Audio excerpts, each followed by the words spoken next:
नमस्कार दोस्तों, स्वागत है आपका एक और वीडियो के साथ। आज की कहानी शिमला की है। ये मेरे ही फ्रेंड ने मुझे सुनाई थी। ये कहानी मोस्टली वुडू पर, ब्लैक मैजिक पर आधारित है, जो हम अक्सर सुना करते हैं। इस कहानी में हम इनके प्रभावों से रूबरू होंगे। तो कहानी शुरू होती है बहुत साल पहले, आज से कम भी 2 जनरेशन्स पहले की। ये कहानी कम से कम भी 50 साल पुरानी है। कहानी कुछ इस तरह से शुरू होती है कि हाँ जी, कॉलेज के फ्रेंड्स वगैरह अपने दोस्तों के साथ किसी की शादी में जाने का प्लान करते हैं, किसी और दोस्त के कज़न की शादी में। और वो शिमला की शादी थी, अपर शिमला की। ठीक है, प्रोग्राम बनता है कि हाँ जी, बूज़ वगैरह के लिए हाँ जी लोग जाएंगे और सामान लेके आएंगे उस चीज़ के लिए। जब लोग मतलब नहीं देख रहे होंगे तब मतलब वो सारे के सारे उस तरह के नशे वगैरह का प्रोग्राम उन्होंने जुगाड़ किया हुआ था। तो डिसाइड हुआ कि हाँ जी 2 बंदे जाएंगे, बट कोई कारणवश एक ही बंदा तैयार हो पाया उस टाइम पे। वो मतलब निकल गया हुआ 3 बजे के करीब। तो जो ठेका वगैरह होगा वो थोड़ा सा दूर था गांव से, उस गांव से। तो वो स्पेशल अपना कोई स्पेशल ब्रांड वगैरह लाने के लिए गए होंगे। और आते आते रात हो गई हुई थी, 8-10 बजे का टाइम था। 8-10 बजे का टाइम आज से 50 साल पहले काफ़ी सुनसान कर देता है गाँव को। उस टाइम पे मोस्टली लोग अपने घरों में आराम से सोए होते हैं और कोई बाहर नहीं होता है। जो हवाओं में बिल्कुल शांति थी, ठंडी ठंडी हवाएं चल रही थी। वो एक लड़का चला हुआ था अपने रास्ते। थोड़ी सी दूरी पर जब वो कोई उस गांव से आधा किलोमीटर दूर होगा, तब उसे लगा कि हाँ जी कोई उसके साथ चल रहा है। तो उसने पीछे मुड़ के देखा, बट था नहीं कोई भी। जंगल का रास्ता है तो मतलब जानवरों का खतरा लगा ही रहता है, तो उस चक्कर में भी वो थोड़ा सा परेशान था। आधा किलोमीटर जो था उसने आराम से पार किया। जो उससे पहले आया हुआ था वो भी उसने आराम से पार किया हुआ था बस वगैरह में। वो जो आधा किलोमीटर का सफ़र था वो पैदल था।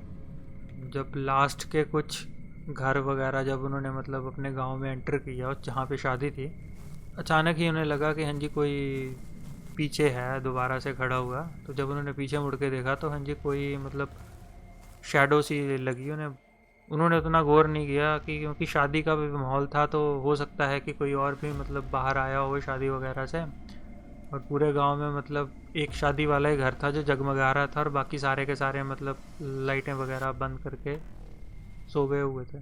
तो जब वो मतलब थोड़ा सा और पास आए तो उन्हें लगा कि कोई छत पे है किसी की। तो उन्होंने देखा तो फिर उनको डार्क शेड सी दिखी, बट क्लेरिफाई नहीं हुआ कि कौन है। जब वो उस घर के नीचे से निकले, जो रास्ता था उस घर के नीचे से, तो ऐसे लगा कि जैसे किसी ने उन पे मतलब बाल्टी भर के पानी फेंक दिया हो।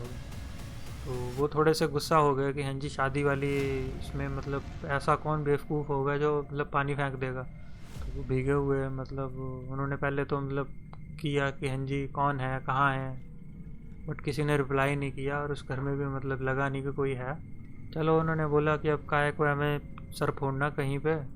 तो वो वहाँ से आ गए।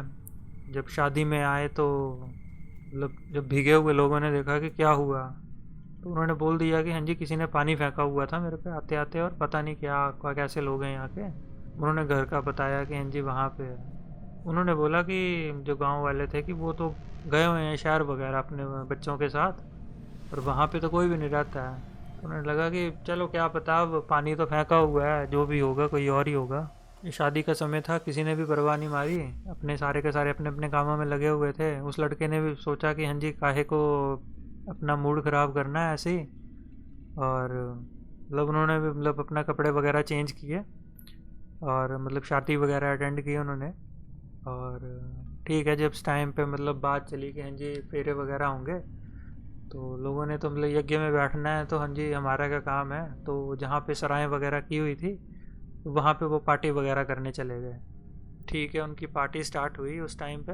करीब 3-4 बजे के करीब उनकी पार्टी वगैरह ख़त्म हुई, तो उस टाइम पे वो मतलब इतने नशे में धुत थे कि उन्हें पता भी नहीं लग रहा था कि क्या चला हुआ है।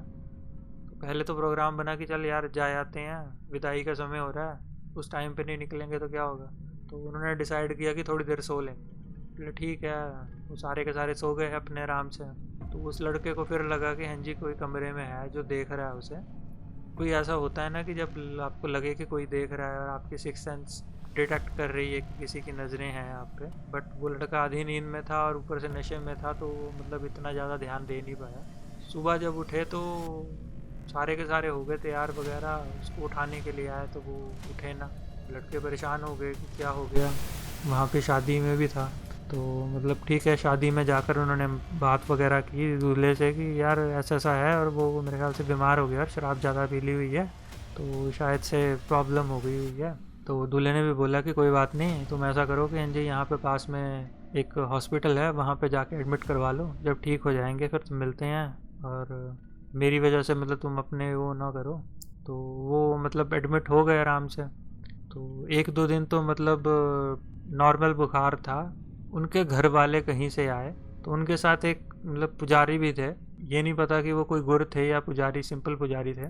वो भी आए और उन्होंने हॉस्पिटल से परमिशन ली कि थोड़ा बहुत कुछ रिचुअल्स वगैरह करने हैं लड़के पे, और अगर आप परमिशन दे देंगे तो मतलब कोई वो नहीं होगा। पेरेंट्स वगैरह से जब ये बात वगैरह चली तो हॉस्पिटल अथॉरिटी ने उनको परमिशन दे दी कि ठीक है आप कर लीजिए। तो रिचुअल्स वगैरह हुए, तो रिचुअल्स वगैरह के बाद मतलब उस लड़के को थोड़ी बहुत होश आई। तो जब होश आई तो ठीक है, आपका मतलब नॉर्मल था, टेस्ट स्कैन वगैरह नॉर्मल वगैरह जब दिखाए तो वो घर लेके गए उन्हें। तो घर में पता लगा कि हाँ जी किसी ने मतलब उनके ऊपर जादू टोना किया हुआ था, और जो पानी गिरा था वो पानी नहीं, असल में वो खून था। पुजारी ने बताया कि हाँ जी किसी को उन्हीं के मतलब क्लैन में किसी को माता वगैरह आई होगी, तो उन्होंने बताया कि हाँ जी इस लड़के पे बहुत खतरा था, और मतलब मेरे क्लैन का है तो मैंने इसे बचा लिया था, और किसी ने इस पे टोना टोटका किया हुआ है।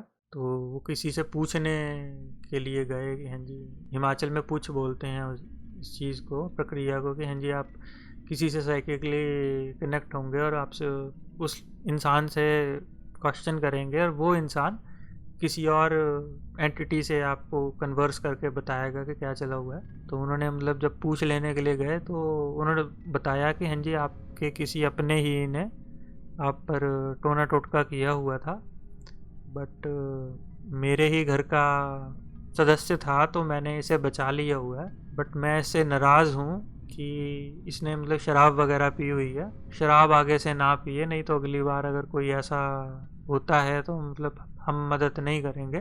पूछा गया कि हाँ जी कौन है, तो बताया गया कि हाँ जी कोई दूर पार का ही रिश्तेदार है, नाम नहीं बताते हैं मोस्टली, ऐसे जो पूछ देते हैं फॉर, क्योंकि लोग फिर केस वगैरह कर देते हैं अगर आप प्रूव ना कर पाओ कि हाँ जी आपने कुछ किया हुआ है, तो ये चीज़ें फिर प्रूव करने पे आपको उल्टा केस भी भुगतना पड़ सकता है। तो इस चीज़ के चक्कर में मतलब जो पूछ वगैरह देते हैं वो लोग नहीं बताते हैं किसी का नाम स्पेसिफिकली।